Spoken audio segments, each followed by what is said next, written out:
Service today. It was Mother's Day weekend, 2013. Great worship experience. The text this morning, we talked about Luke chapter 9, verses 23 to 27. That's a great charge on what it's called to be a disciple. And the more I grow in my reading and study of the Bible, I realize that being a Christian and being a disciple is the very same thing. There's no multi-tiered Christian system. There's either a disciple or not. And so when Jesus asks if anyone would come after me, they will have to deny themselves, pick up their cross, and follow me. He's not giving us options on discipleship. He's telling us this is the only path of discipleship. This is what makes a Christian a Christian. So we have to ask ourselves the question, as we talk about church and who we are as Christians, the people who profess Christ as Lord, have we really totally surrendered all of ourselves to Him? Because if we haven't done that, then we won't deny self like we should. We'll continue to choose other affections over Him. We'll negotiate and be rational and have great reasons sometimes to justify not behaving like we should, not obeying like we should. We'll never truly deny self. Denying self is not just about choices, but about the way we see the world.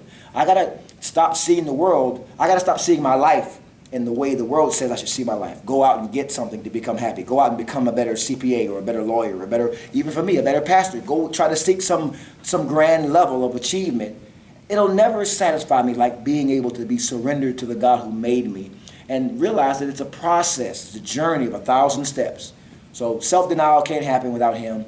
We'll not pick up the cross. We'll pick up somebody's. We might pick up a cross, but it won't be the one designated for us. We typically choose an easy path. If someone would tell you, all right, I need you to go figure out how to make a better mousetrap, we'll typically choose the path that's easy, proven, that works, that doesn't cost us anything.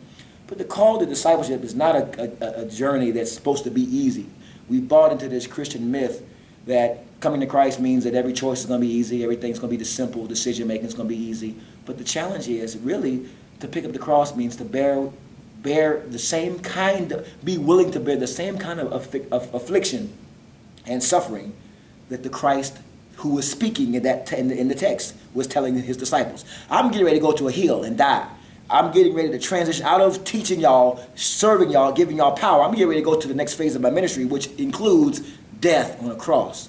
And unless you're willing to pick up the cross, like this one, you'll never go into your community and serve. You'll never go to the food bank, or you'll never give your heart to another person, even if they don't deserve it. You'll never show God's grace if you're not willing to see that. And then the last thing really is about following Him. Notice it didn't say follow anybody. Follow the pastor or the bishop or whoever's in charge of a church or organized body. But there's a lot of people who want to follow flesh. He says follow Him. And this church would not be a church if we talk about following me as the pastor of the church. I pray that I'm trying to live a life as an example, and I pray that the teachings every day must be about Him. We are a church that speaks about Christ. And so He says, not only do you have to deny yourself, pick up your cross, but you got to follow me. So He gives them clear steps. These are not negotiable steps. You can't pick and choose which ones you want to do. Oh, today I think I'll follow Him. Or today I think I'll deny self. No. They come as a group. It's a package deal. Discipleship, Christian identity is a package process. And I think one of the things that's most encouraging about it is what He's really offering us is this. He's offering us a new identity, right? Anybody who's going to come after me, anywhere, I'm giving you a new identity.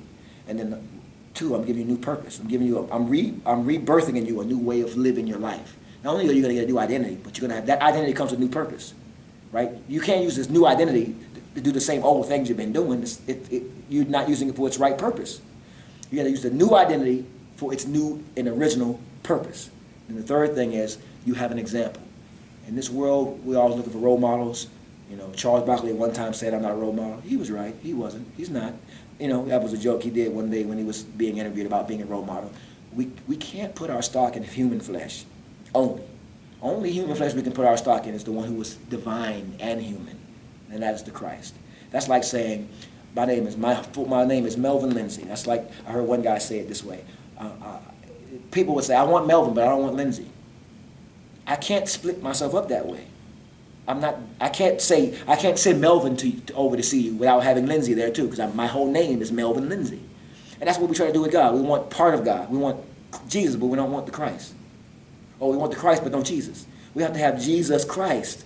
And Paul, and when the confession was given earlier, who do you say that I am? They said, you are the Christ of God. We got to have Christ of God. We won't follow him if we try to make him something that we want.